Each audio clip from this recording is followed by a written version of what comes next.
Another transfer rumour roundup. This will be my fourth. Are you not entertained? Let's look at some players. Tom Cannon has been linked with Sheffield United. Thomas Christopher Cannon, let's call him Tom. Some saying he'd join after Jamie Vardy has recovered from his latest knock at Leicester City, because that's Cannon's side. So likely the end of the transfer window, the first transfer window.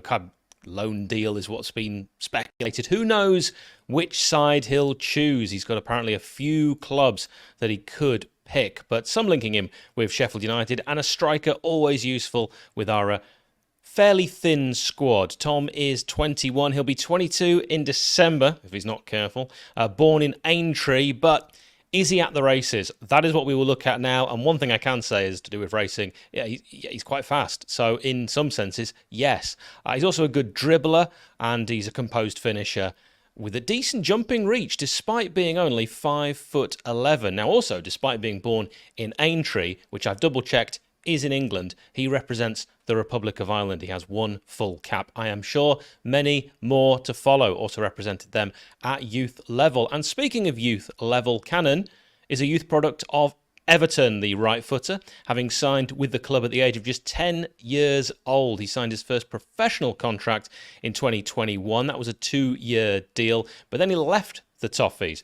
Now, before he left Everton, he made 4 appearances, 3 in the Premier League, and he did also enjoy during that time at Everton a loan spell with Preston North End, of course, of the Championship, and that was the 10th of January 2023 that Cannon joined Preston North End on loan until the end of the season. He made his champ debut 4 days later, starting in a 4-0 loss against Norwich City, so didn't really get to flex his attacking muscle.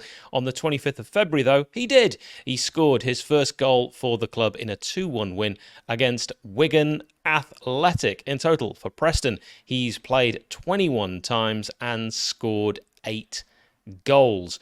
On the 1st of September 2023, he would officially leave Everton and joined then Championship club Leicester City. It was a 5-year contract. That is still then his current club.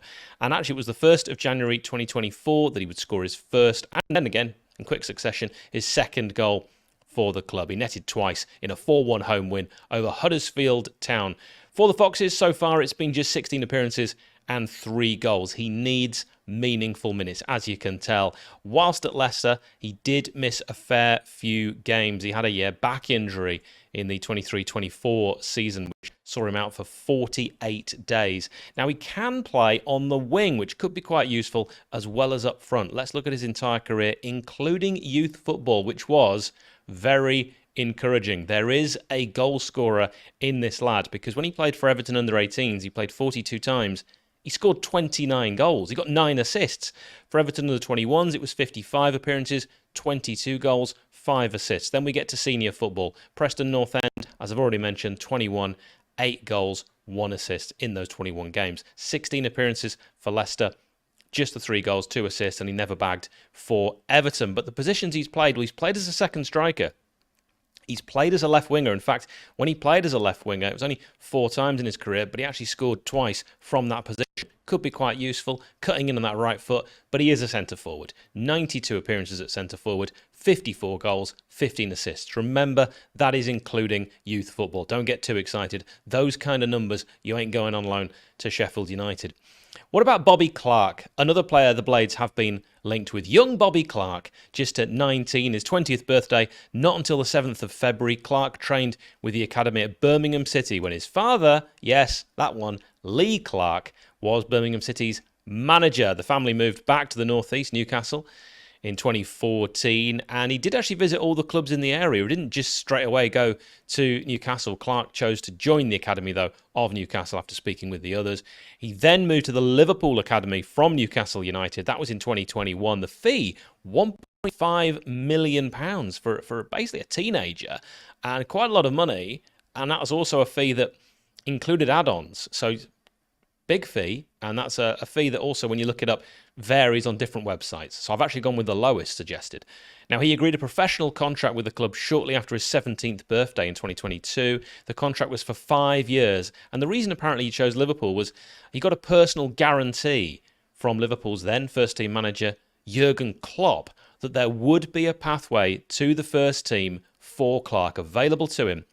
Since then, he's played 6 league games and Klopp has left. So, anyway, Clark made his debut for England in the under-16 football team against Wales. He also played for England under-18s in 2022. He's played for the under-19s in 2023. And on March the 22nd, 2024, Clark made his debut for the England Elite League squad, whatever that is, during a 5-1 win over Poland. And there's some saying he will represent the England full national side one day in the future. That there are some saying that. I read it on Reddit, which means, it could happen. He's definitely one for the future, the 5'10" midfielder. Tremendous amount of promise. Let's focus on the right footer's key attributes.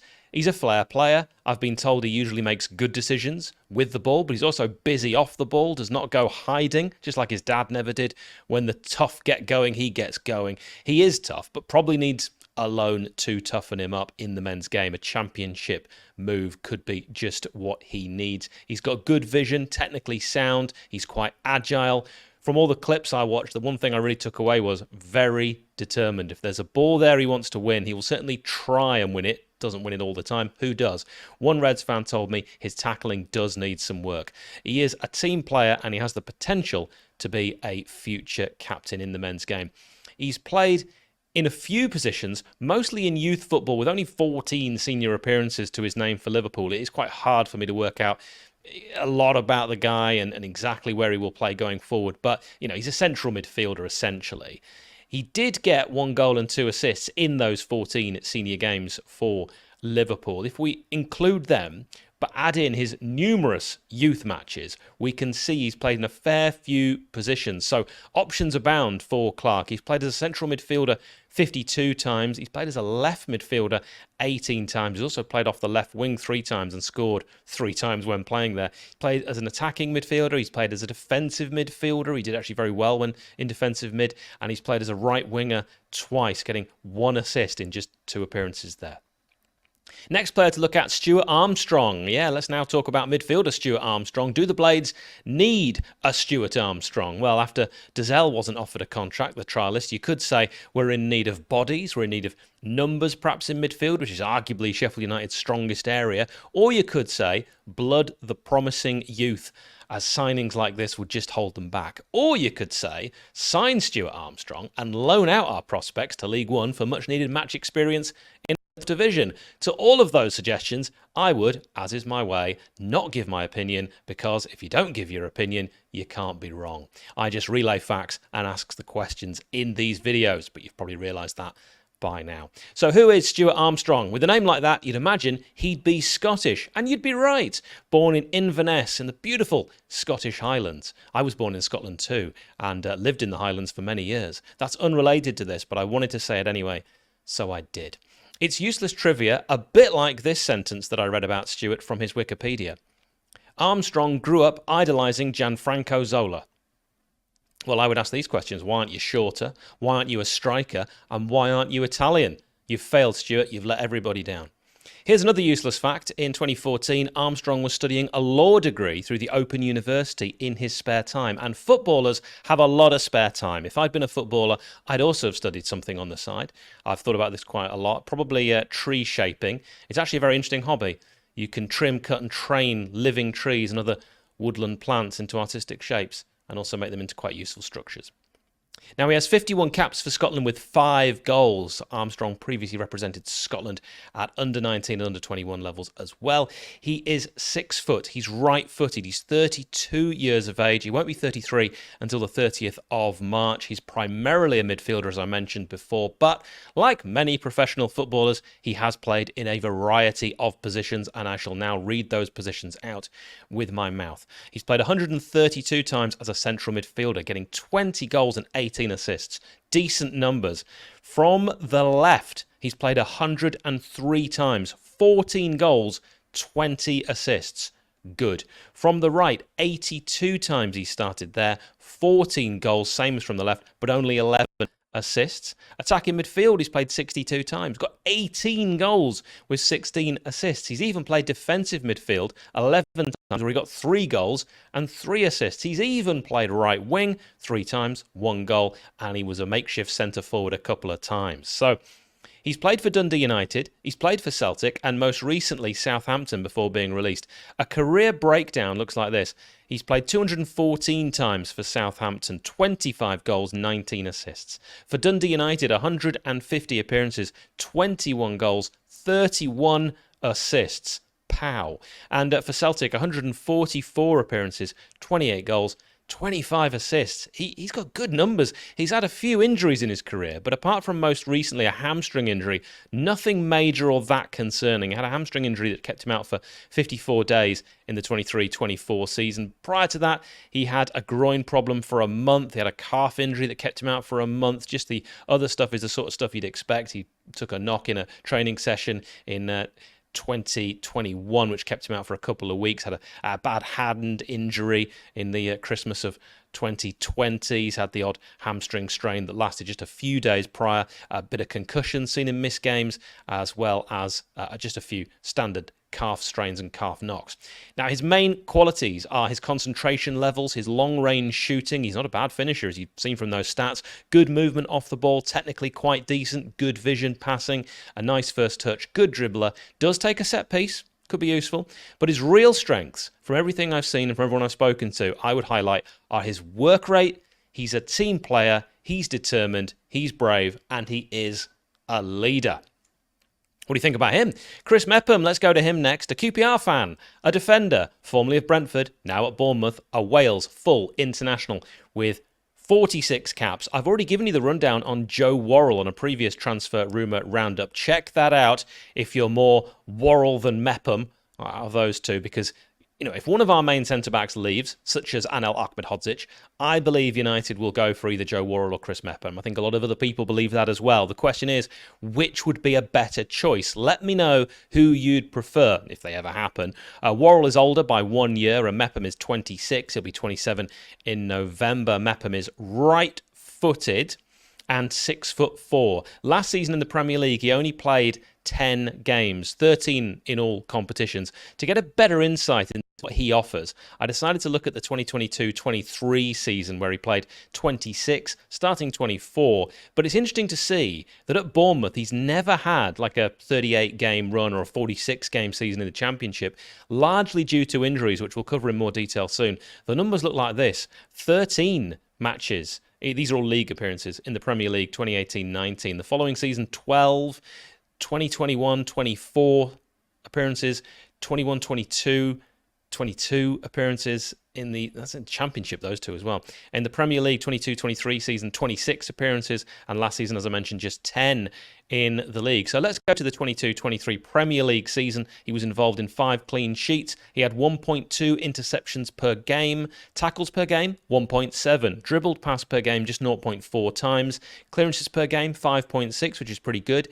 Total duels won 4.2, which was 62% of his total duels. Ground duels, he won 63% of those. His aerial duels, he won 62% of those. Possession lost 7.0.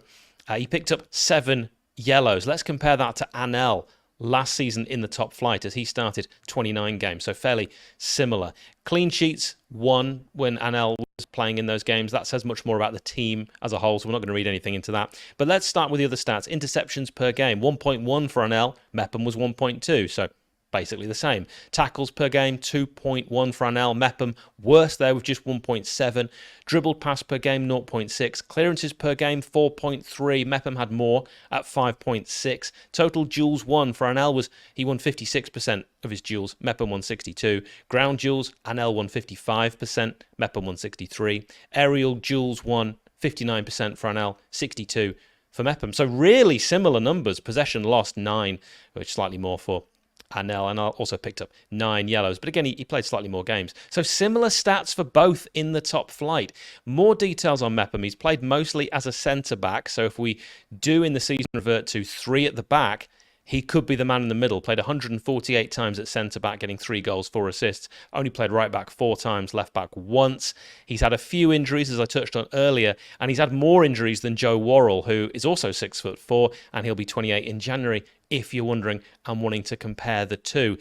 126 days out last season. Also had a muscle injury for a couple of weeks last season. Prior to that, he's had thigh problems, had a muscular injury, had really serious 2 knee injuries, had a bad calf injury. I mean, one of these knee injuries in 1920 season kept him out for 135 days. So there are injuries. Now, those injuries might be behind 𝗚𝗏𝗡𝗏. They might not. What am I, a doctor? I don't know. What are your thoughts? As always, let me know. And thanks for being a part of the Sheff United Way.